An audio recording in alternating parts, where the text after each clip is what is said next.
and welcome back to Hudson Valley Prepping and Survival. And today we have our special guest, Eric from Nutrient Survival. Eric, welcome back to Hudson Valley Prepping and Survival. Thank you for being here tonight. Thanks, gents. Nothing I would be more pleased to be doing than hanging out with you on this this lovely evening here. Yeah, man. Thank you so much for being here. Really, really appreciate it. You know, we've been on with you before, but it feels like a whole new world today, Eric. It really does. Given the events of this past weekend, it turned my stomach, you know, and it really made me worry about the future, even more so now than I did before. And I'm a worrywart, man. It's what I do. I'm a prepper. I'm a worrywart. And I'm always worried about. It's exhausting. It is. But somebody's got to do it, right? I'm always worried about, you know, the next big thing, you know. And this kind of put me into overdrive. And the very first email that I sent was to Becky to reach out to you guys, because I want to double down with our subscribers and make sure that they are prepared. And I think one of the biggest things is water, and right after that, food. Most people have a shelter, they got a house on their back, they have all the gear, the stuff, but do you have enough food? And I said, who better to reach out to than you guys? You do the food thing, man. You do it well. And I said, we got to network with these guys. We need to bring this to as many people as humanly possible, because things look really, really bad right now. And it worries me. And I want to make sure that we can offer the best prices on the best food that you can get, and you guys offer it. And that was my very first message, was to Becky, to say, it's time. It's time. You can ask her. The header of everything says it's time. You know, as our good friend Vision Preparedness says, the time is now. And he's right. He's right. He is right. So I want to thank you guys for taking us on as an affiliate. We really, really appreciate it. And we're looking forward to, you know, putting this out to as many people as possible and making sure that they're prepared. I guess the question that I have for you first is, how much do you think people should stockpile food-wise as a beginner, as a very beginner? What should their first steps be?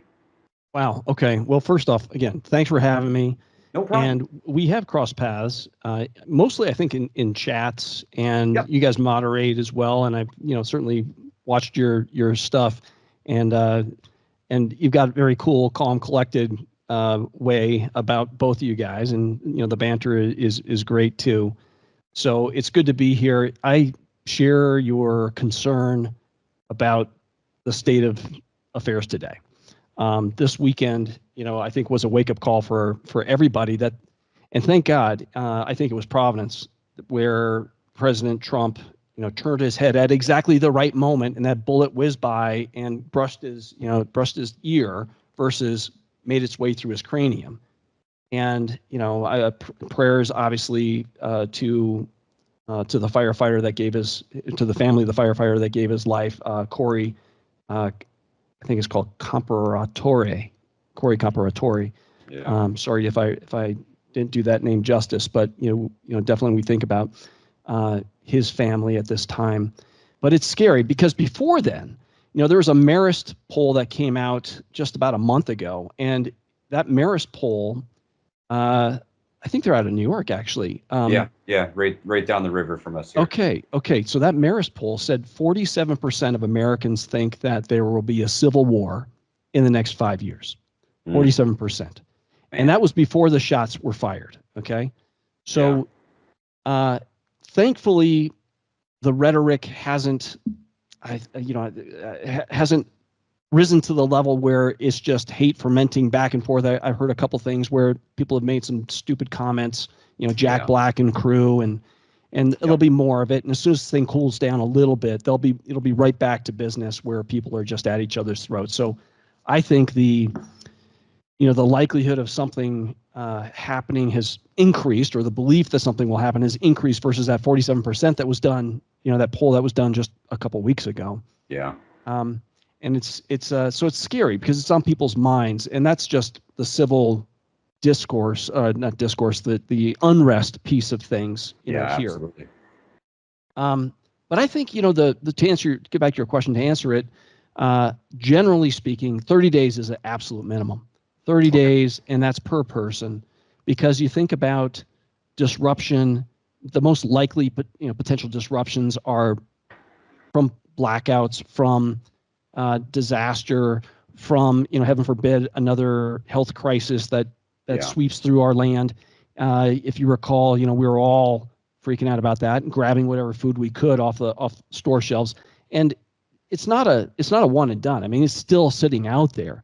If you listen to what's happening with high pathogen avian influenza, HPAI, and I know a lot about this because I was in the poultry industry and I keep my ear to the ground. We had, a couple of years ago, we had about 58 million layer hens that were euthanized because of HPAI, which is a significant amount. And you remember the price of eggs shot up and everything. Yeah. Well, so the thing is, HPAI is supposed to be constrained to a species. Okay, these zoonotic viruses typically are constrained to a species. So birds get avian influenza, and that's supposed to be where it stays. It comes down from the migratory flocks. The Northeast Passageway is a big one, and there's a lot of poultry production in that one. They go all the way down to Mexico and whatnot, and they drop this virus as they're flying along, and people pick it up on their shoes. They take it into their backyard flocks. They catch it. They take it into their house. They take it into chicken houses and everything like that. Biosecurity is very important, but the reality is you can't prevent this from spreading. Once it hits a chicken houses have 30,000 if they're broilers. They have 100,000 if they're layer hens. That whole house is gone. So it just takes one chicken to catch this thing, and they put the whole house down because it's that deadly. It spreads that fast. Wow. So this, these are very real threats. Colorado just declared a state of emergency. The governor did, for a county where they had 2 million chickens, 2 million layer chickens that were exposed and had been infected by HPI. So, that was the start of it. But the scary thing is how it's jumping. I was talking about zoonotic viruses. It's jumping from species to species, because what's in the news now? It's dairy herds, dairy cattle, chicken HPI jump into dairy. And oh, by the way, there are 9 cases of human cases of HPI jumping from dairy cattle and from poultry. And this year alone, there's like 5, something like that. It's insane. Yeah, there's been a lot. So that type of disruption you really can't see coming. But when it comes, it's going to hit really, really fast. When all of a sudden, it's not just you can't get eggs, you can't get milk. It will be people are sick again. And, your cats, your dogs, I don't know, where this will go. Yeah, who knows? If it will go. But that stuff is out there. So anyway, long answer to your question. 30 days will get you through a disruption of unforeseen magnitude. And then from there, you just keep building your preps. And it's not only freeze-dried survival food. Build your preps with canned food, with homemade canned food, right? That lost art of canning. Yep, that's right. Everything you can grow, man. That's it. And what do you got in the backyard in terms of your garden and your livestock? That's a source that you need to be thinking about. Harvesting animals in the woods that's a fantasy. Yeah. It really is. It really is. Even if you do that, your local ecosystem is going to be devastated in like a couple weeks. Like everybody and their brother's just going to go shoot everything, and then that's the end of that. It'll be gone. Yes. Yeah. Yep. So you guys hunt? Absolutely. Yeah, I'm a big time outdoorsman. Oh, I don't know if Livingston, man, he hasn't been in the woods in a while, but I'm an avid outdoorsman.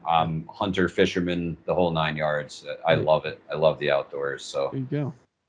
That's a big thing for me. And I know, from the Great Depression and things like that, the wild turkey here was decimated We had no wild turkeys in New York State after the Great Depression. The domestic pet was decimated. You know, like they were selling their kids at that point. Yeah, you got it. So, you know, you had to do trade things with, I think it was Kentucky, right? Kentucky or Tennessee, one of the two states. We traded white-tailed deer for wild turkeys with them just to try and reestablish flocks here because they were hunted to near extinction. Yeah.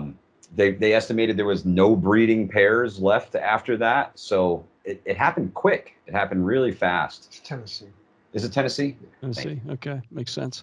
So, well, you're an avid outdoorsman. How many times have you gone out hunting and come back with nothing? Oh, yeah. Majority of the time. Majority of the time, right. Majority and you know what time. you're doing.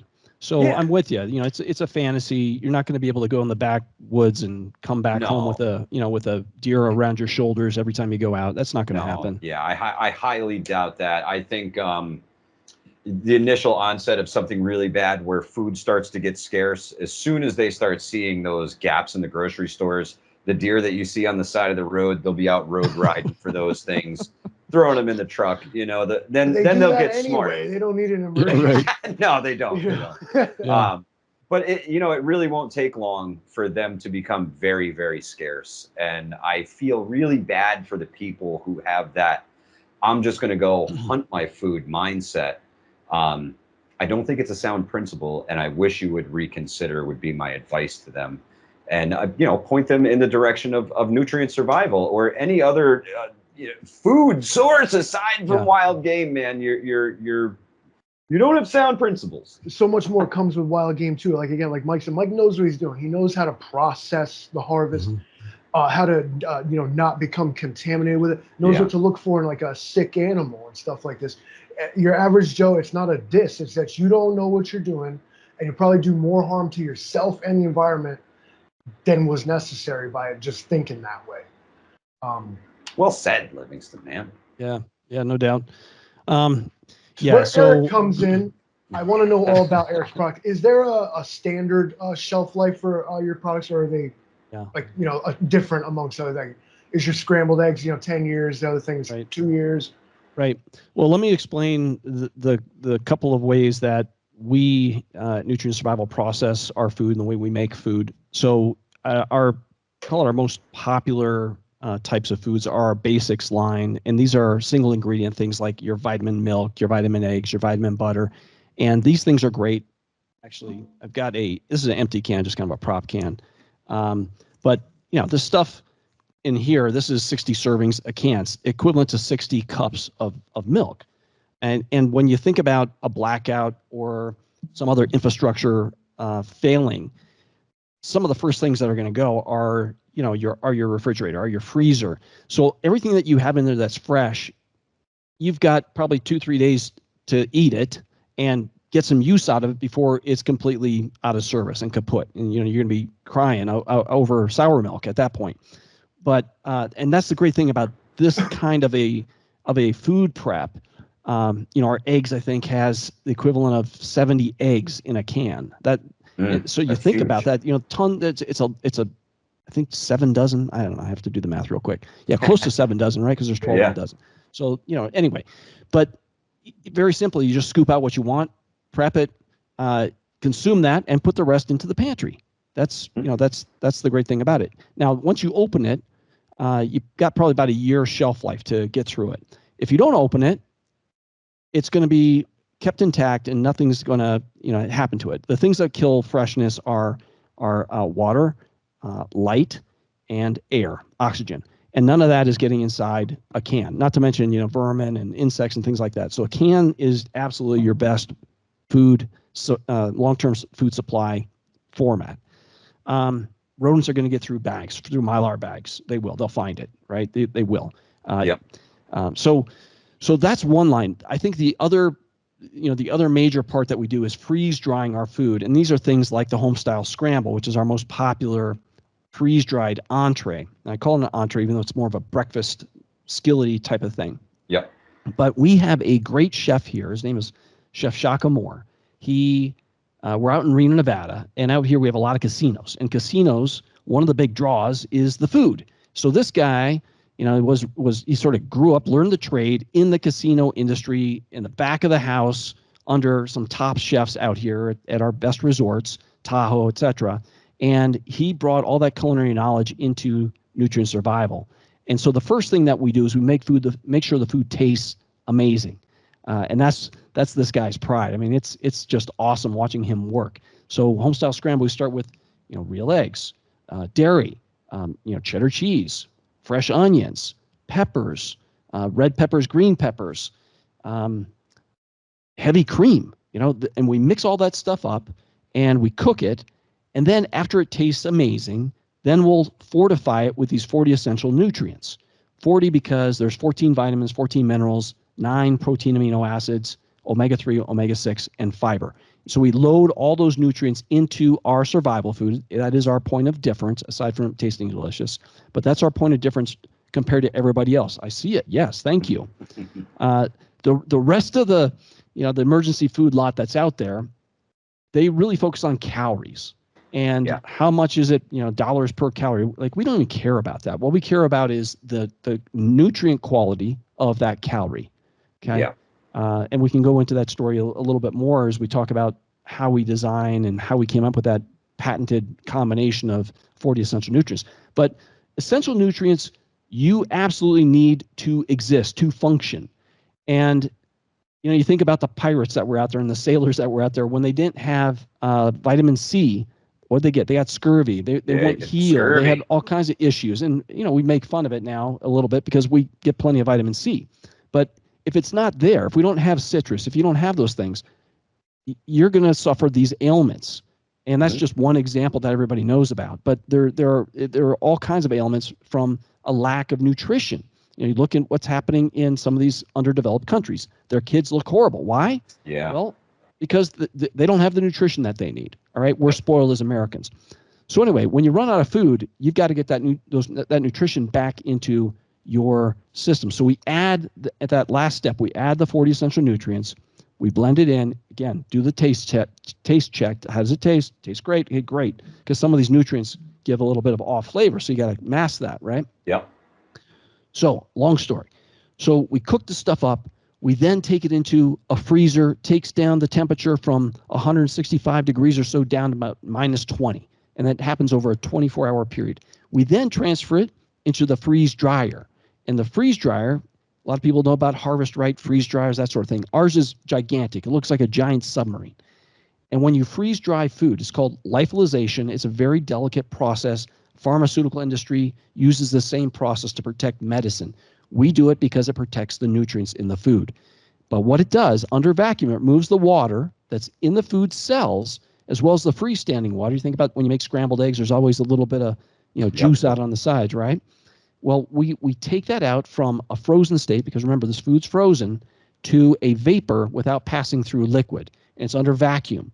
And so what it leaves you with is a food sponge.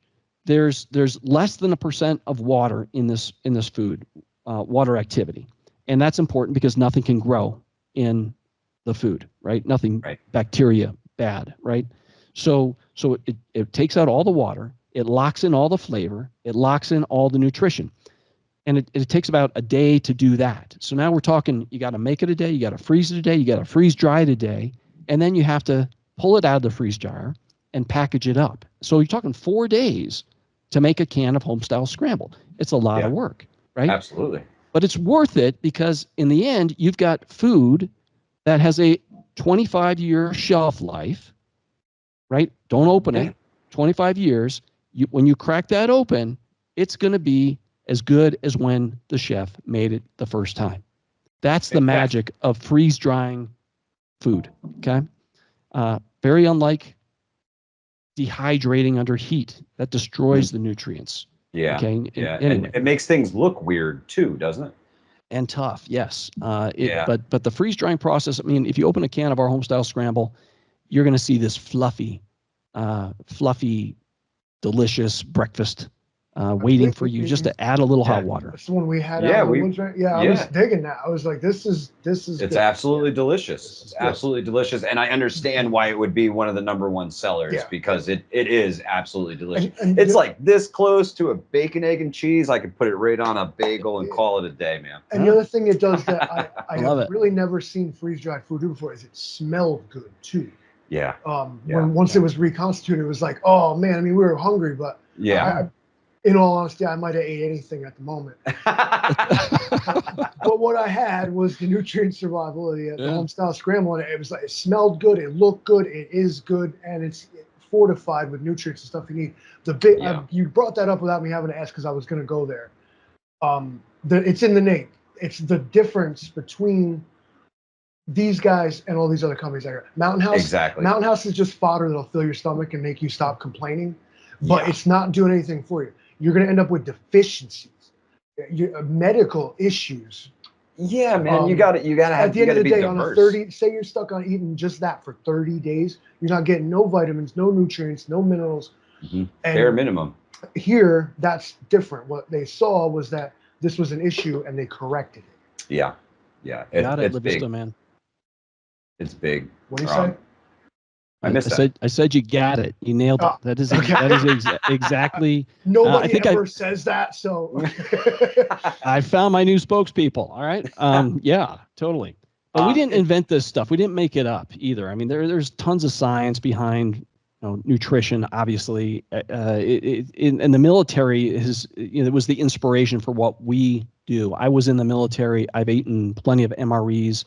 The military requires that you, for special operations forces, that you fortify your food for these rations with nutrients and nutrient density. So there's kind of Beetle Bailey rations, right? Just walking around garrison, and then there are warfighter rations, special ops.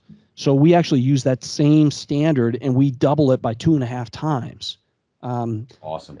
Yeah, and so that's why we call ourselves, special ops grade nutrition, because we really, really are. Well, you're beyond special ops nutrition at the 2.5 times the nutrition that the spec ops guys get from our government. You're giving to the people, my friend. We got to get this to the boys in the field is what we got to do. Well, now MREs are different because, of course, they're ready to eat. But we all know MREs. Perhaps what nutrient survival could do is come out with a ready to eat. Well, no water required. Hey. Listen, you know what everybody tells me, Livingston, you got good ideas. He's already reinvented the wheel, kind of. Let's give Eric a break here. Yeah, thank you. God, Mike, thanks. Tough guy. Well, MREs they're good. I mean, they're fine. Okay, it's not something that you write home about, but they don't have a chef, behind the MRE. No. And the food that's in MREs, and you mentioned this, Livingstone man, that it is what we call retort, and what that basically means is you put food. It can be raw. But you put food into a pack, you seal the pack, the food is still raw, and then you cook that food for maybe 4 or 5 hours, and it cooks inside the bag. And that's what kills the bugs in MRE food, okay? We do it differently, obviously, because we take all the water out and we don't allow, any of the bacteria and the foodborne illness carriers to grow because of the process that we use. And this isn't something we made up. Freeze dried has been around for a long time. Mountain House has been around for 40, 50 years, right? So it's a little bit different. Obviously, you can eat MREs right out of the pouch. You can eat our stuff too. It'd be nice if you had a little bit of water, but it's going to give you all the nutrition that you need. And water is life's it's life's carrier. You got to have water, and that's another important thing right after, right before food is what are you going to do to keep yourself hydrated? We're 70% water. Got to have it, man. Got to have it. I found answering my questions without me asking them. So got him. He's ahead of you. He's a good representative of his company, as he should be. Well, yeah. I mean, but he's not just some guy like waiting for me to ask him oddball questions. I guess what you're saying is I talk too much, but just enough. Otherwise, I'd have to do it. I think your products are fantastic. We have field tested a few different ones. I know people are still fiending for those special op rocks, and yeah, I have a package of them. Don't tell anybody, but I've been saving them.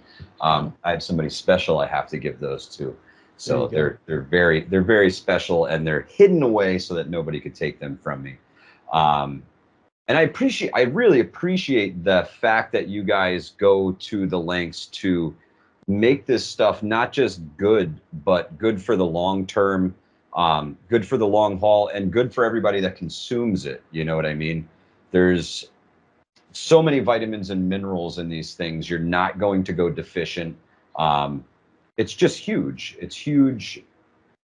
It really kind of socks all the other dried guys in the face a little bit. It really does. When you start stacking up the, we'll call them features, you guys come out on top, just because I understand. I mean, like you said, I mean, you didn't invent some of these processes and stuff, but you're one of the only ones, at least I ever heard of, who's like applying it.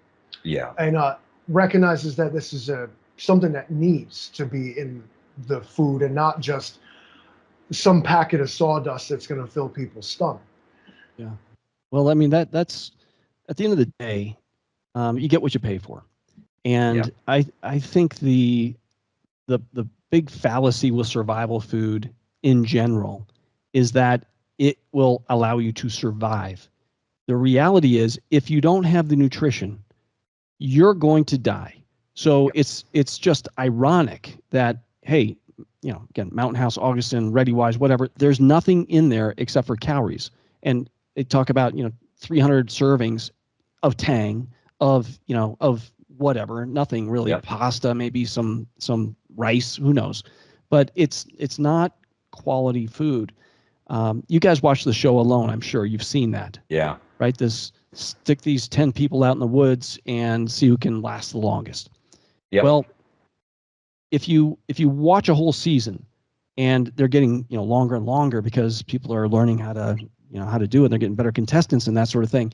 The thing that they begin to crave is nutrition. They go out foraging, looking for nutrition, from berries and from kelp and from moss, and they just can't get it all, what they need. But all they talk about is, I need to get some nutrients in my body. Yep. Okay. That's what we're going to be up against. And the sad thing is, if you're out foraging, okay, a lot of our natural food sources, unfortunately, don't pack enough nutritional punch. And that's why fortification has allowed Americans to grow to, 6'3" now. And we've got, guys on the offensive line in Alabama that weigh 350 pounds. They didn't used to make them like that before. Yeah. And they move like ninjas too. They do. Our nutrition in the United States has really improved, and I know this because I've traveled many places in the world, and we're just bigger because we're better off and we've got better nutrition. At the end of the day, we have better nutrition, so we make bigger, stronger people. Now, some people take it a little too extreme and get fat and dumb and happy about it. Yeah, super healthy, right? Those are the real healthy ones. But that's that's the reality. If all you've got is empty calories, I'm sorry, but you're gonna die. So that's, you're on a diet is what you're doing there. You're trying to lose weight, empty calories, false calories, fill your stomach, but don't soak none up. That's something you want to do if you want to waste away. Yeah. You have too much to carry around. Yeah. You might as well just grow lettuce. And then stack up like just the side benefits of having, being properly, what's the word? Nutritioned. But anyway, properly fed, bro. Yeah, okay. So then your immune system's better. All your other systems can work optimally too. And it all starts to boil down and become synergistic. Yeah. There's no reason you shouldn't be buying Eric's product. You guys listening to me? You know what I'm saying at home? Yeah. Okay? Are you on the internet? It's a big one. It's right there. Since you don't know how to spell, it's right there. That's right. Yeah. Right. Make me blush. And the logo, man. The logo, Nutrient Survival logo is fire. And in the interest of transparency, I have the same exact shirt. Y'all were nice enough to send it to me. But then when he showed up wearing it, I was I was not gonna twins with Mike. Yeah, Because that's corny as hell. well, we'll have to send you some. We'll have to send you some new attire. This is the other shirt that we've got. Right. This is usually what I wear around, but it gets cold inside this office here. Some people are warm-blooded and like it a little cooler. We're in Nevada, out in Reno, Nevada, as you guys know, and it's like I don't know. 85 is cold to you. Yeah, I get cold pretty easily, so I usually wear something over. But anyway, yeah, we'll get you out a couple black T-shirts. That way, you can mix and match. Perfect. Awesome. Otherwise, if people would mistake me for him and vice versa. Right. No mistake, man. I would super appreciate it. I do. I wear mine all the time. And honestly, besides some of the other merch from folks that have sent us things, your shirt is one of the only ones I'll wear out in public. I'm not really a wear, logos on my shirt guy. No. But it's logos and stuff alone. It's got cool graphics. It's cool. It's cool all the way around. Not only are we making good, we're making good food and shirts. I mean, what else are you guys doing? They have a really cool hat. The coffee cup is amazing. He's got the cup too. He's a West Point graduate. Well, I could tell from his haircut.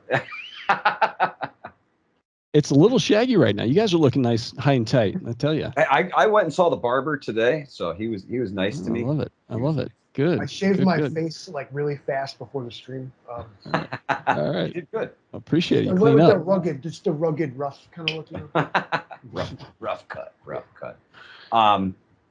So I think it's really important for us with a voice to do. We have a responsibility, right, to the public.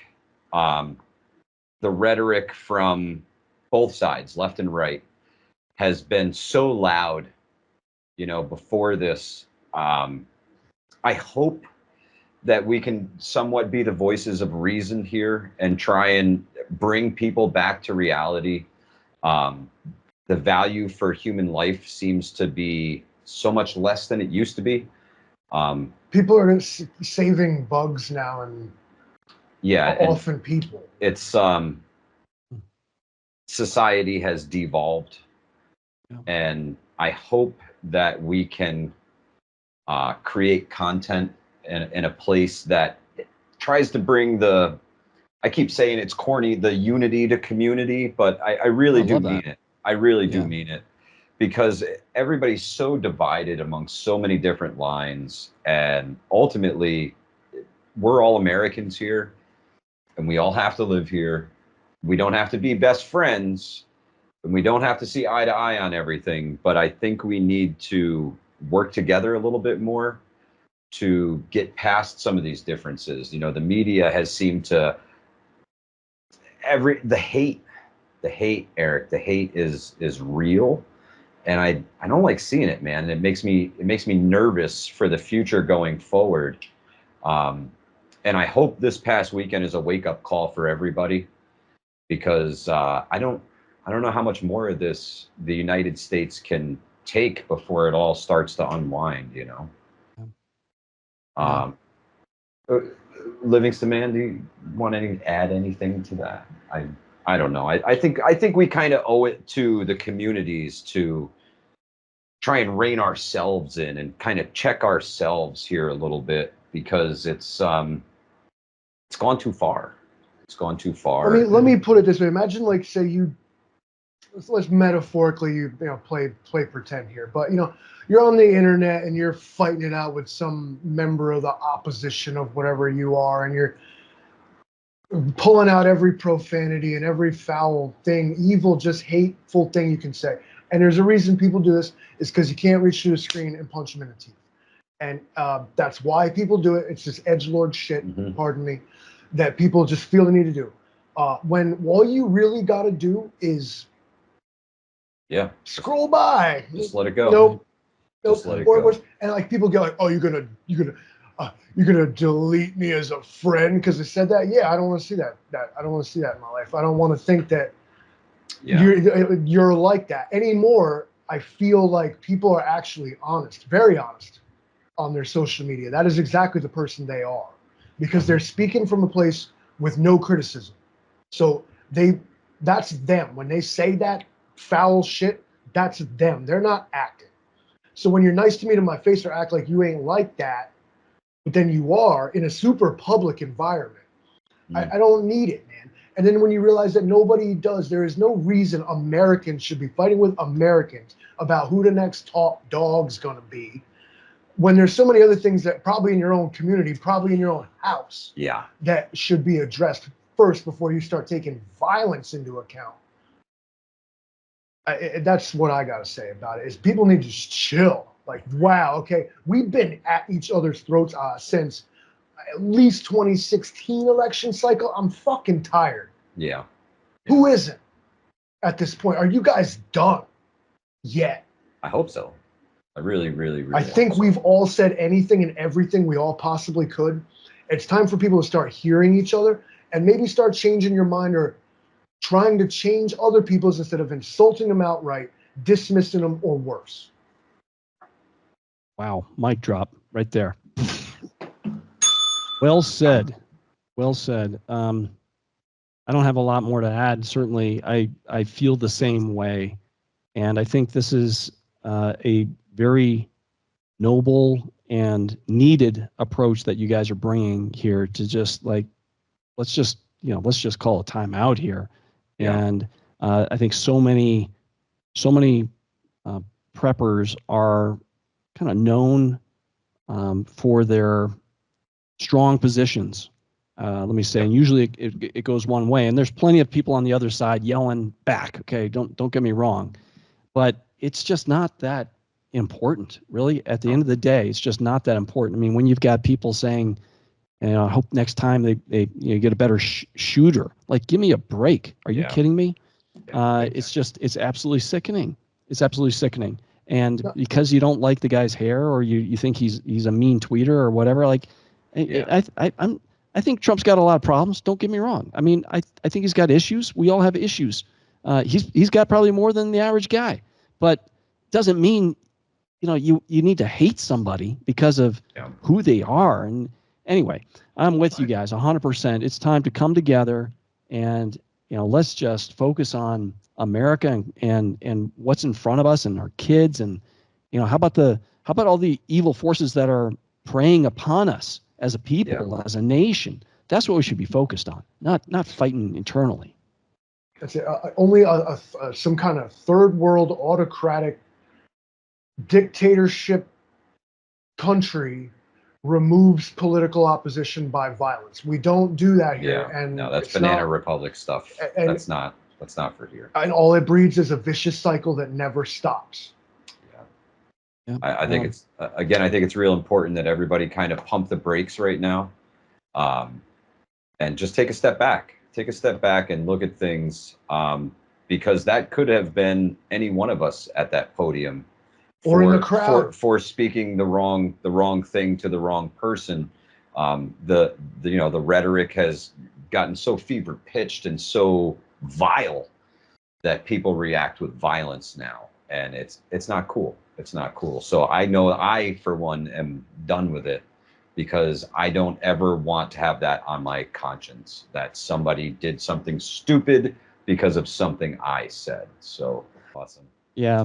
So what got you guys into what you do? I mean, what was the turning point for you to get serious about being ready for an eventuality, something that's ahead? It was for me. It started with the gun laws, when they started to really ramp up the gun laws here in New York, and overnight everything semi-automatic was illegal for the most part, and I was like, oh shit, I better go get some ammo and get some food and maybe get a backpack or something. This is crazy. This is like tyrannical stuff that's going on now. They turned a couple million people into like felons overnight. Yeah. They woke up next morning law-breaking bad people. So it didn't look good, and it kind of gave off this eerie feeling that I should do more to prepare. And every time I bought a backpack or some little trinket or gadget, there was a little voice in the back of my head that said, "Put that down and buy food." And I didn't listen to it for the longest time. And I kept like fighting this voice in the back of my head off that kept telling me, just buy some survival food, you know? And I kept fighting it off. And then one day, a friend of mine looked at me and he was like, man, when this all falls apart, what the heck are you going to eat? And then the light bulb went off and I was like, man, I got to start listening to that little voice in the back of my head that tells me to buy survival food. So that's when I really started to go full tilt into the preparedness thing. Was pre-pandemic, but not as heavy as I went once I kind of saw the whole pandemic thing coming. But that was my trigger, was the crazy laws that they were starting to pass and the normal things not being so normal anymore. Yeah, I think for me, I was this is an origin story. Here we go. My father was a Vietnam veteran. So always had this his old like military gear lying around and stuff like this. And I'd, come tromping out wearing his oversized boots, wearing an LBE and shit. But then that turned into like taking the gear out, going like camping in the backyard with my buddies and trying to be, watching Rambo and all this little kid stuff. But then that went, and I got into the Boy Scouts, so they actually teach how to apply these skills and do this kind of thing. We didn't have much. We weren't like rich people. It was just ingrained that you make stuff work, you make stuff last, you turn the thermostat down, shut the refrigerator door, all that. And then like I started playing paintball with guys, and we started to think that perhaps the powers that be may not be fully honest with us. And then we decided that it would probably just be in my opinion now, anyone's best interest to be prepared in your own right for eventualities, because eventualities happen. They're eventually gonna happen. Whether that's a weather event, like you mentioned, a disaster, probably a more likely thing in all this EMP, World War III, although anymore you really can't say. But more likely is a personal crisis that you have to deal with, possibly by yourself or with just your household. And this is where things like practical preparedness, I'm going to call it, comes into play. It's not about firearms and perimeter security and all this shit. It's, my kids are hungry. Exactly. And so with age came some experience and possibly logic in the equation. Like, to paraphrase Mike, you can't eat your ammo. Yeah. No, you can't. You can't. So I try to lean more toward a practical, affordable. This is different for everybody. How you're going to do it, what's your plan, what's your budget, that's you alone. I can sit here and tell you how I'm doing it, but that ain't going to work for you. But it's all different, and so it's a lot of not so much legwork, but like just thinking it out and then and then committing and being like, all right, well, this is I guess how I'm going to do it. Hope's not a good plan, but that's what I'm doing. I hope this shit works. Well, you can't. I know you say that jokingly, and Mike's over laughing. But when you think about all the gear, that's out there, survival gear, knives, weapons, ammunition, communication, light sources, navigation stuff, shelter, all this stuff, water filters, whatever. Okay, the most important gear is right here. It's having a sound body and sound mind, because, and both you guys talked about this, your family is depending on you. Your family is depending on you to keep them safe. And for us, that really hits home. Protect who you love. Protect what you love. The government's not going to come save you. You can't expect your buddy to come running up the hill to save you. Sure, it's great to have a community. Don't get me wrong. But first and foremost, one of the values for every good prepper is self-reliance and individual responsibility to take care of business and to take care of my family so that they can endure, because that's who, at the end of the day, who you love the most in this entire world is your family. I think the interesting piece for me in both those stories is that you both have a really keen appreciation for being very utilitarian in your approach. You know, put down the gear, get something that might actually be an investment. I mean, who would have known we would have seen 20% hikes in prices of our food, you know, over 2 years. I mean, no one could have called that, but that's what happened. So, you know, who's the smart guy to make that investment? Not necessarily in the new car or a new pair of shoes. Shoot, each of us probably has 15 pairs of shoes these days. That's how you know, spoiled we are. Our families are. Like, how many more pairs of shoes are my kids going to bring home? Oh my goodness, or my wife. But we don't need it. We really don't need it. But we've gotten into this habit of just, you know, consumer spending, and not thinking about the things that are most important to get us through. What do you need versus what do you want? You know, so at any rate, I'm with you guys. You know, Livingston, man, one thing you said though around hope. My plan is to hope. You've got to put this stuff into practice. You know, and the thing that I think you're making a little light of is you already have a very solid foundation. You know, growing up with you know, camping out in the backyard and making fires with flint, and you know, you already have this great appreciation, and Mike too, with you being an outdoorsman, of what if everything goes down, of what you need to do to make it. But you've got to put the stuff in practice. You know, the guys that are out there just collecting things, buying Off-Grid magazine and checking the box like, oh, I want that, I want that, I want that, but never use it, don't know how to use it, don't put it into practice. You know, they're useless. Yeah. Right. Completely useless. And the same thing with the food. You got to know what you need, you know. So rotate, you know, try this stuff every now and then, right? Rotate your food, and you got to imagine getting stuck, you know, your shelter for 10 years with food that, come to find out, I hate this. You know, like, to say the least of any of your other gear. My big thing about what Mike's we do on his channel is we constantly encourage people to not only buy the stuff from Amazon or whatever, but take it out of the package. Dude, please don't be that guy that shows up to the apocalypse with your shit still wrapped in the plastic, dude. What are you doing? You don't even know what it does. Like, I mean, I'm not upset that you bought new gear. I'm just upset that you didn't even test it out until right now. Yeah. Right. You don't even know it could be, it's broken. And now we're all screwed. So hope was not a good plan at that point. Hope is not a good plan. And even, you know, we do this already in so many different facets, but one of the things that is the worst thing in the world is when you're out, and you guys know because you're in New York, when you're out and you got to put the chains on the car, right? There's nothing worse than having to put chains on with hands that aren't functioning in the cold, and then you're trying to figure out, like, oh my goodness. So what we do, click this and we can go. Oh my gosh.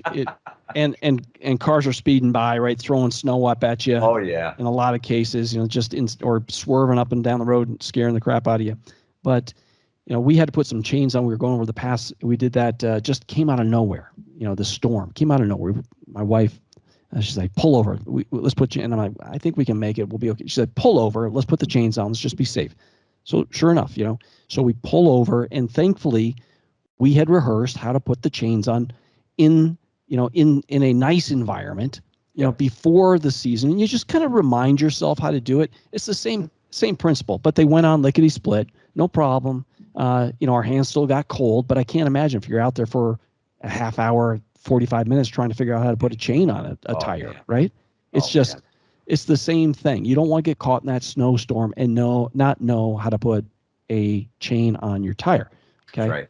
Okay. Same thing as it goes with walking into an eventuality, and all of a sudden the lights are out. Yeah. Okay. What are you going to do? Okay. ATMs aren't working.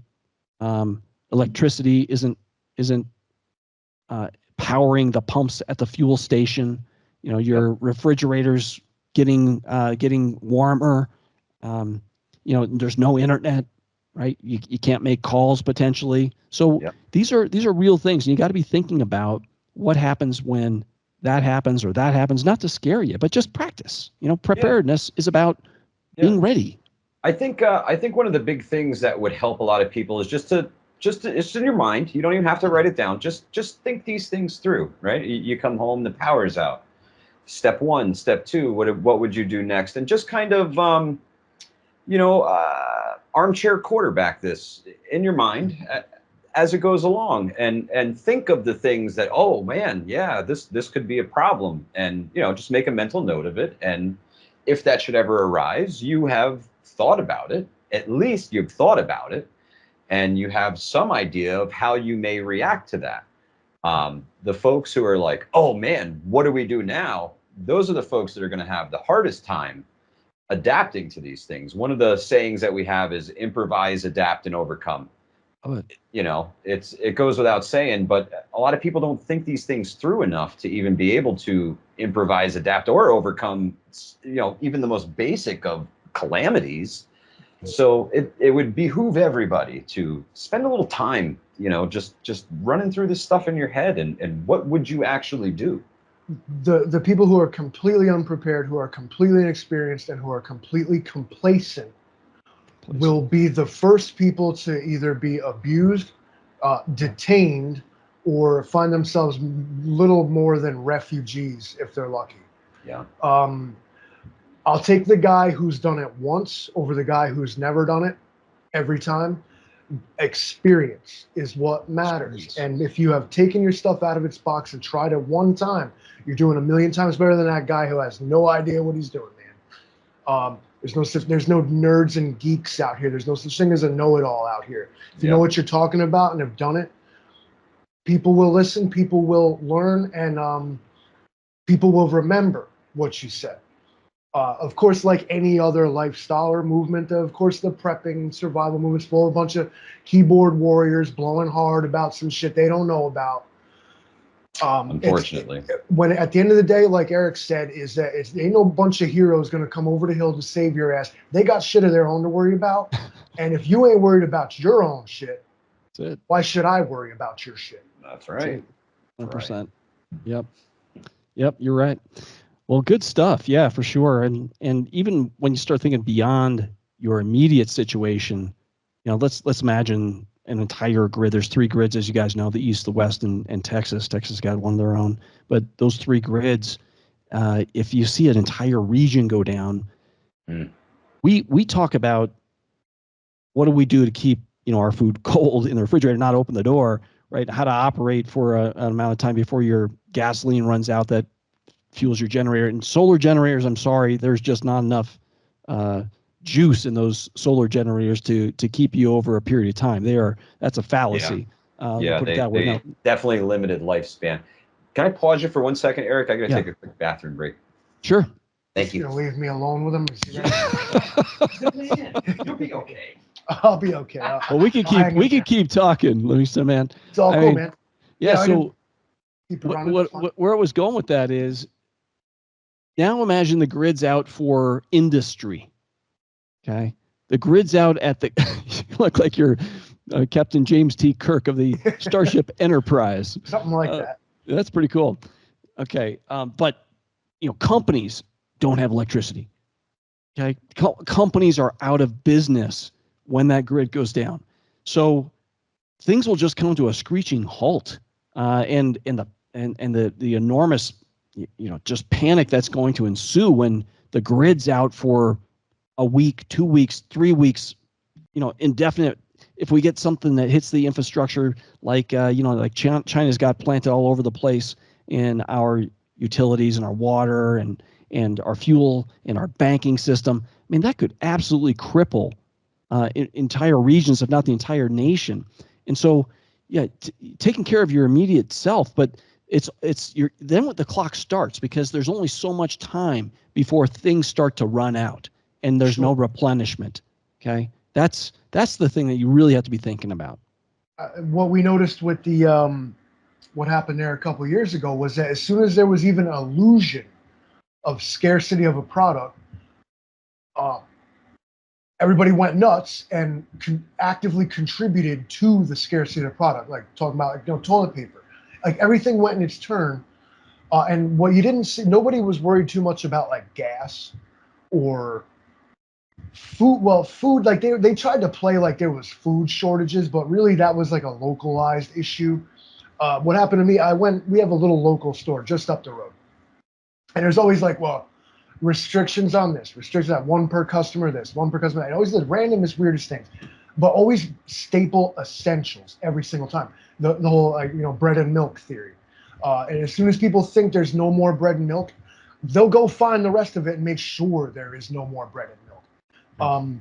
What I found though was that often this was an illusion. A tiny little store up the road from me, they didn't have stuff, and we're doing this rationing more or less. But then I went to a bigger, larger grocery store up in Hudson, and I walked in and like the illusion was shattered. I was mad.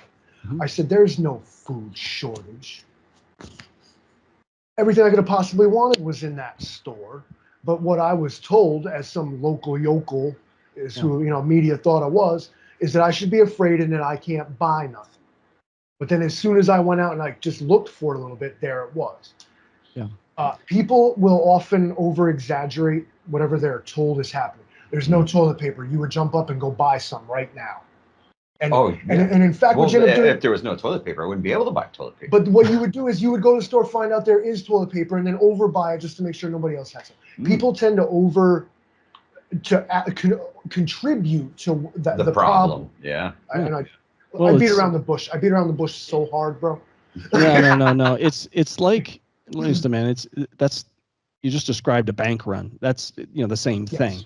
Somebody hears that a bank is going insolvent and they want to get their money out now, and it just everybody pours in. It contributes to that problem.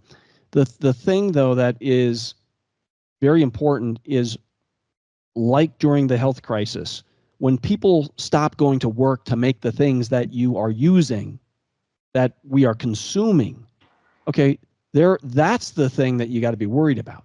It's not, does that grocery store have it right now? It's, will that grocery store have it in 3 weeks, in 4 weeks? Because nobody's at the plant making it. They're at home waiting for the check to show up. Okay? If you recall, the meat industry at the time, President Trump ordered people back to work in the meat industry. That was a national mandate, through I can't remember the name of the act, but it was a national protection act mandate that you had to go back to work. People didn't want to go back to work because in those meat factories, chicken is an example, you're right next to each other, just like you two are right there. Chickens are coming by, you're cleaning them, you're gutting them, you're doing all that stuff.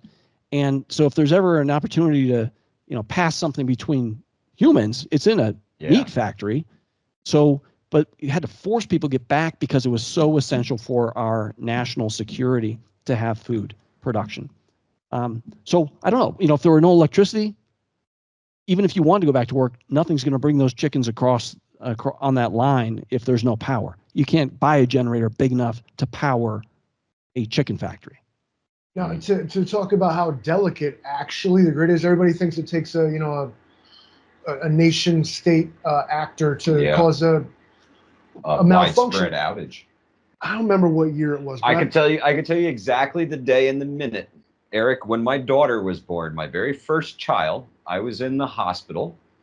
My daughter was born and she didn't scream like a baby. She came out and she yelled, "Yo!" as loud as you could, and clap, all the lights went out. And everybody got very quiet. Blackout. Yeah, and they all kind of just stopped and looked around, and the baby was crying, the only noise in the room. And then all of a sudden, all of the lights come back on, all of the machines start beeping again, and the well-oiled machine goes right back to work. It was just a split second where they were all like, "What?" And then right back to work. There was no storms, there was no nothing. And we sat in the hospital with my newborn daughter, waiting until they were going to release us with my wife. And nobody was coming to visit us. And I'm like, man, I can't believe nobody's coming to visit us in the hospital. What the heck is going on? And then the like 5 minutes before they're going to release us, my uncle shows up and he says, "Do you have any idea what I had to go through to get here?" And I said, "No. Why?" He says, "Do you understand the whole eastern seaboard doesn't have power right now?" I said, "No, I've been in the hospital with the generators for the last 3 days. Nothing worked. What's going on?" We knew it was some real deal because we were driving in the car when this struck, and the radio stopped static. We're like, "Oh, what the hell is going on?" So when we switched and no radio stations had anything, we were like, "Yo, what happened?" Yeah. Come to find out, the alleged culprit of this entire seaboard blacking out was a squirrel. Yeah, all this because of a squirrel. The New York blackout, was that? We're talking about the New York City blackout? Yeah. Okay. In August of 2003. I remember it well. We had an advertising agency in New York. Yeah, and the guy had to walk home from his office in Manhattan to Yonkers, which is way north, right over the bridge. I mean, you guys know where it's at, but it was a long walk, and he and probably like 1,000 of his best buddies, right, were walking across. So, yeah, because you couldn't get across with the automobiles. I think all the the lights were out and everything else, right? So it was just a complete disaster. Trains were out, everything was out. Can't drive. Gates down. Sorry. Yeah, right. But all right, so to put that into perspective, how quickly, unfortunately, and prayers and whatever, but there was people jumping out of buildings because their air conditioners didn't work. There were people in absolute fear, in a state of like psychosis that this was a terrorist attack. Nobody knew what happened or why, but all of a sudden, like especially a place like urban areas suffer from power outages way worse than us out here in the country. New York City was like bedlam. There's no traffic lights. There's no street lights. All the hallmarks of city life were gone. Just like that. And that first night, people couldn't handle it. 12 hours later, all hell broke loose. So imagine that in a grid down situation, like Eric said, you don't have a lot of time at all before people start doing this all wrong. Yep. That's why it's so important to be prepared ahead of time. I think that's a big takeaway for people from this conversation is don't wait. Nobody knows when something is going to happen. So if you're prepared, we are constantly preparing so we don't have to get ready later. It's already done. If something happens, we can just implement our plans and go about life the new adjusted way, so to speak. Anyone that's ever been in a situation, whether you join the service, and I'm not comparing the two, I'm simply imagining the transfer from one lifestyle to another. Perhaps you've been to prison. Anything where all of a sudden your life was upended and was totally different. You again will possibly be better prepared for this eventuality than someone who's been pretty cushy their whole life. It's the people who didn't have avocados on their toast that can't handle this kind of can't handle avocado toast. Imagine there is such a thing, right? Okay. Yeah. Well, yeah. No, you're right, and that's why I asked you guys a little bit about what was the trigger point for you. So many people that are into prepping have had something happen to them, and they vowed never again. Otherwise, it's just not real until you see it happen to somebody, or it happens to yourself, or there's an awakening inside you that says, man, I need to change. I need to change my approach. I need to think differently because there's forces around. I mean, you were smart enough to see that, Mike, what's happening in New York and whatnot. But anyway, I think that at the end of the day is the right approach. I say I have peace like a river.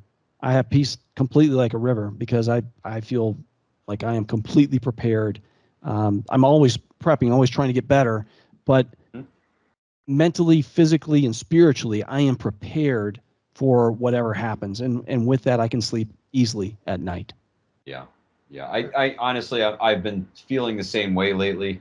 I feel that I'm doing all that I can. And, with being on YouTube and Patreon and Facebook and everything else that we're on, I feel that I'm doing the most I can for everyone else as well. So I do sleep a little better at night knowing that I have some insurance, and that insurance is preparedness.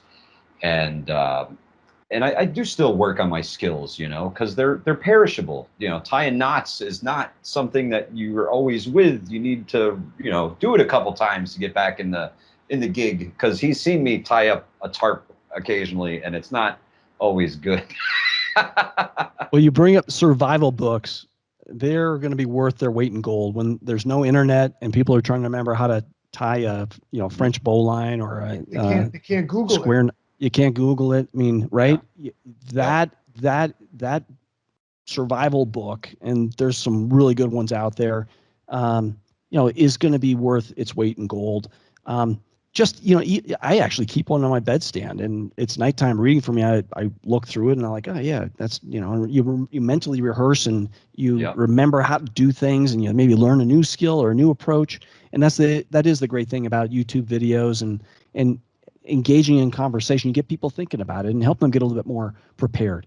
So what you guys do, I really, really appreciate what we do. We try to help people as well. And at the end of the day, that's what it's about, helping people get ready for what's ahead. And at the same time, live life. Okay. Like you say, let's live life. Let's enjoy our life. Let's not stick ourselves in a bunker and freak out about, whatever might happen. No, I'm going to enjoy life. Life is short. I'm going to love it. I have, I like to think I know these people or something. I mean, I don't, but like I said about when you see someone on Facebook, I get this vibe that that's who they really are, or it's like their id speaking, you know what I mean? Like drunk person tells no lies kind of thing. Okay. So when somebody's passionate and like they're on some stuff like this, take it at face value. Right. But what you end up seeing is that a lot of people, they learn to talk the talk. They like the community, they like the acceptance, but like what they're doing is just paying lip service. Okay. And for those folks, I ain't naming names, but I see you. Take your shit out the box and go try it, man. That's a big one. It's just to try it out. Like, we're not nerds here. We're not extremists either. No. Like I said, no. Would you, talking about hope not being a good plan, if you think I'm paranoid because I got a bunch of spam in my pantry, I think you're crazy. Yeah. I think you're insane that you think like the paratroopers are going to come rescue you from whatever crisis you're experiencing. Yeah. Especially if, say, it's personal, like I said, God forbid, a house fire, a loss in the family, a loss of a job. That cripple you quick, son. You ain't got no money. Guess what? You don't got no nothing, because this is America, honey. So many personal crises could affect you before all this worldwide political shit.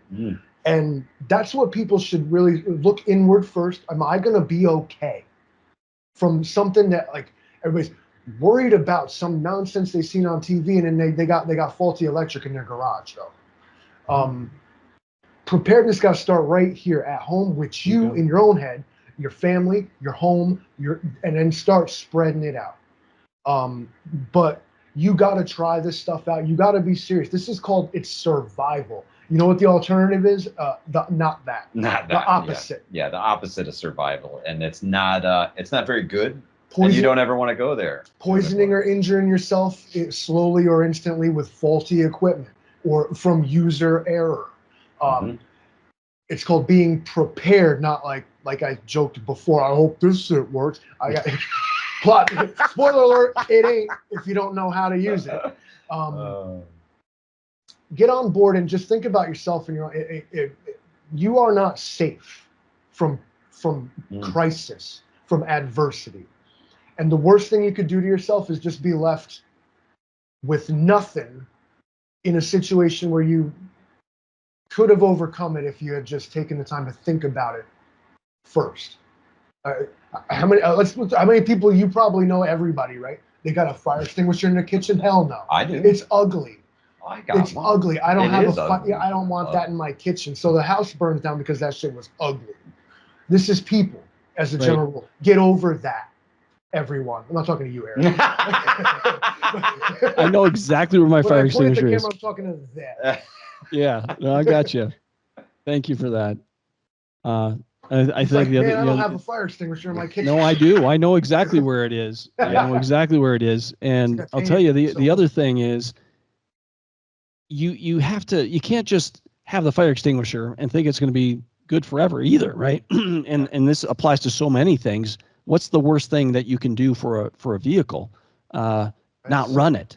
Let it sit. Exactly. Because the stuff dries out, things start to crack, right? Dry rot, all kinds of stuff happens. Yep. Same thing happens with your gear. I have some scuba gear I haven't used in ages, and it's falling apart. So you can't expect what you have. The best thing is use it, keep it fresh, fix it when it's time, get a new one, right? And just you need to apply these principles to your life and to your preps. Even go check on your stuff. Yeah, you went ahead and like pandemic hit and you got scared and you bought a bunch of, you got a survival kit from Amazon and it's been sitting in your closet for 2 years. Something happens tomorrow, you pull it out, strap it on, straps falling off, shit's rotten, broke, don't work. Yeah, right. Or the stuff that you have in there is no longer viable, and you could potentially eat or drink something that's going to make you really sick. You know, that's a big thing. You really need to. And now what are you but good for nothing? You need to understand the products that you have, their limitations, their uses, and know when to implement those things and when to check on them too. You know, that's another big thing. Yeah. Here in New York, with the seasons change, I use that as my go-to to go through everything. You know, when we go from winter into fall, or I'm sorry, fall into winter, summer in spring into summer, all those different times of the year, I take inventory, take stock, change some things, take some winter gear out of a bag and add some warm weather gear, because that wool hat ain't gonna do me any good when it's 96 degrees outside and 90% humidity. I often point to my old Boy Scout manual, right in the, I don't know, it starts in the camping section, list of essential items. The Boy Scouts at the time considered to be essential. If you're out, you should have this in a bag.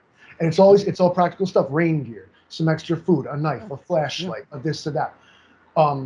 And we were on a live stream one time, and I was like, that the Boy Scouts are expecting young teenage boys to not be without this stuff if they're out of their house. But here I am as a 42-year-old man. I got a pocket knife and my keys, and I'm leaving the house because I got to go somewhere. Yeah, you're willy-nilly in it. So you got to find that balance. Like as always, what works for you, but it's still going to be able to get you out of a situation in some way or another. Working on a farm helps me with that, because on a farm, everything's a hammer. Everything's a hammer. Yeah, that's the farm mentality. Get it right done. It doesn't matter. Take this, and we just keep drilling. How did you do that? And I was like, you don't want to know. I don't want to tell you. Look, it's done. Okay. That's it. But that's the mentality you're going to end up needing. It's the improvise, adapt, overcome thing. Yeah. I don't have a hammer, but really I do have this rock. I don't have a screwdriver, but I do have this hammer. Yeah. The journey is going to be so personal for every single person. I can't stress enough that we often try to keep our advice vague, not because we're trying to fit every mold, but is that we almost have to, because everybody's situation is different, whether it's budget, whether it's ability, whether mobility. That's a big one. The size of your group, the size of your family. Do you have pets? That's a big one too. It's just no person can teach you everything you need to know about how to do this. A lot of it has to be you setting out to want to know how you are going to do this. You're going to fuck it up. You're going to fail. You're going to break stuff. You're going to do it wrong. That's how you learn. Not by having me tell you how to do it right. You got to go do it wrong and be like, okay, that don't work. It's trial and error here. If you don't do it every day, you don't do that, the closer you come to the day where you're going to need to do it and you still don't know how yet. I like to say I don't fail, I learn. Right? I'll fail. I'm perfect. I'm going to show everybody why you don't do this right now. Okay. But you're absolutely right, Livingston, man. You definitely have to get out there and do it. And sometimes not being able to do it is more motivation to actually get it right. Exactly. I've had a couple of situations where folks had challenged me to do different things, and it didn't work.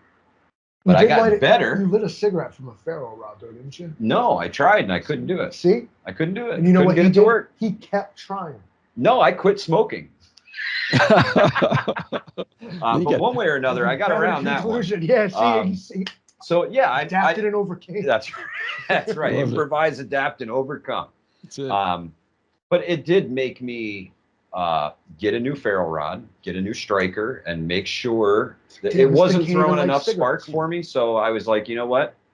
This isn't a good ferro rod. I will invest in a better ferro rod. And I'm glad that I did, because the new one really kicks ass. There you go. And if I was smoking, I could light a cigarette with that thing. There is no shame also in taking the easy way out. So ferro rods are great.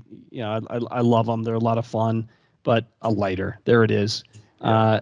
You know, if you got to be thinking about, this is something Randy Worst, who was a former Special Forces guy who hangs out with Carl Erickson, tactical rifleman. Randy Worst. I read a book. It was called Masters of Chaos. You ever read that book? It talks about Randy Worst's unit. Okay, yeah, because he was one of the original Special Forces. Fifth group, right? He was one of the original like horse riders. Taught the. What was his name? Is Rawhide, right? Rawhide, Randy Rawhide Worst. I know exactly what you're talking about. He was literally the poster child or poster boy for Special Forces, and Carl Erickson, great guy, but he saw Randy Worst in this chiseled jawline, you know, and this green beret. He's like, I want to be that guy. He literally saw him on a recruiting poster and said, I want to be that guy. And then lo and behold, they're working together, and we're in the same group, fifth group. But he always says, you got to be able to start a fire with one arm. If you know, you can't be doing this, how are you going to do that with one arm? You're not. Maybe if you put it down there and, you know, you strike it, but right here, right? And there's another really cool lighter out there that is like a blue light USB charge lighter. So if you've got a little hand charger, you can always keep that thing fresh and not worry about running out of fuel. You should look into that. That's definitely cool. I have a plasma. I think that's it. Exactly That's what I'm Eric's talking about. Yeah. It's like, and I've always wondered, does it burn you or shock you? But I don't have the nerve to like figure it. It's great. You can also get through TSA with that. I was stopped a couple times, and I don't know if you can get through with lighters. Can you? I haven't been on a plane since before 9/11. Hudson Valley Prepping and Survival Bic lighters, custom made by Bic. There you go. And I can't send them to anybody. Yeah. They won't let me send them through the mail. They came in my mailbox. But now I have I don't even smoke anymore, but I have there's one of these in every bag. You better believe that. I put them all over the place. I have not only the big ones, but the little Bic minis. Yeah. And I get guys with the ferro rods and stuff like this, but I'm like, you know, at the end of the day, dude, like, I gotta tell you, Mick fire starter and a Bic lighter. You're freaking out rubbing sticks together, and by the time you get the fire burning, you're sweating to death and don't need it now. Right. You know? Right. I mean, I do agree with you should know many different ways to do something. Right. This doesn't last. And be able to, you know, do things different ways. But again, simplicity. That's it. I'm always about the Mick and the lighter and the fire's going. I don't even need tinder. I don't need kindling. I don't need nothing. There's no shame in that. No, I hate to use. I'm going to use the word lazy, but I don't mean it that way. Allegedly, I read a quote allegedly said by Bill Gates. Let me say that. Oh, okay. Where he said, "I will tend to hire a lazy person because a lazy person finds easier ways to get things done."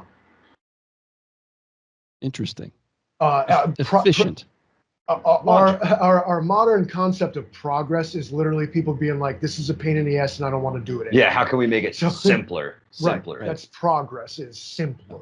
Yep. So we have robots that vacuum the house now. Ain't nobody doing it. Well, I ain't got time for it. There you go. If you've got juice, they can do that. Live streaming with Eric. Right. For sure. So J. Edgar can hoover up his stuff downstairs. That's right.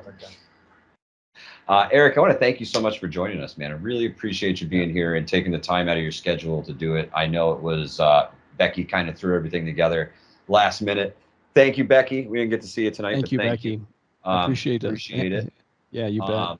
And I'm really looking forward to working with you guys in the future here and seeing how many people we can get nutrient survival in their home. I think that's a big goal for me because it makes sure that they're more prepared and then they're less likely to come knock on my door when things get bad. So I want everybody to have nutrient survival in their home so that they don't have to come and see me and say, "Hey, can I get some of your nutrient survival?" Because the answer is no. I told you ahead of time to go get it from Eric. I don't have any. It's all shot to hell now. But up until Saturday, I was considering a presidential run. That ain't gonna happen now. See, now one of my key points, one of my key campaign promises was going to be to give every single American household a 30-day supply of like a kit. It should be code or law or something. I'm too young to remember, but legend has it, like there used to be this thing called the Civil Defense Corps, something like this, right? Right. And they had like these buckets. I have one. It's a civil defense. It's like this 30-gallon maybe bucket. Yeah, full of survival stuff. Right. And then when you emptied it, you were supposed to use it as a toilet. Okay. And these were like, I don't know if it was by law, but apparently these things were very common and everybody had them. There was fallout shelters within 100 feet of everything and stuff. Right. Americans lost that. We're living in a complacent era. Can't happen here. And that's why exactly it's going to happen here and hit very hard because everybody's, oh, you're just crazy. You're just paranoid, bro. You just don't count anything out, especially reality, because it smacks hard, man. What Eric offers is like a pillar of what you're going to need when this happens. Yeah, it's peace of mind. If I was you, I would go check out his website and I would think about it. Hard. Absolutely. Absolutely. And I know at some point there will be a discount code drummed up.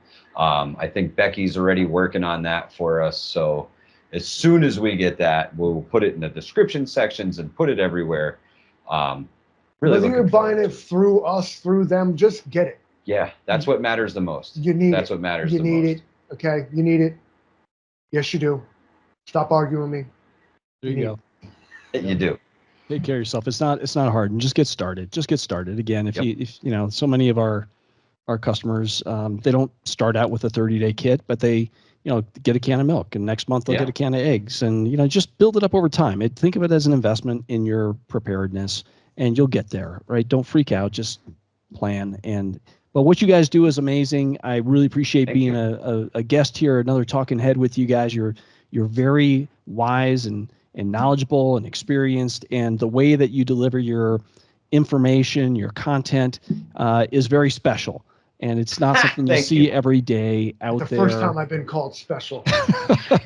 Well, especially you, Livingston, man, especially you're extra special. Anyway, that's what they all say. I really appreciate hanging out with you guys, and I hope that you have so a wonderful rest of the evening, and looking forward to a long-lasting friendship as much as a relationship. Already considered such, sir. I like you a whole lot. I have a lot of respect for you, especially your military service. Yes, thank you. And what you've done with it post, built a company, you're doing the right out here. I can't say enough good things about you, so I'll stop right there. Thank you so much, Eric. Really appreciate it. Everybody, have a great night. Hudson Valley Prepping Survival, out of here.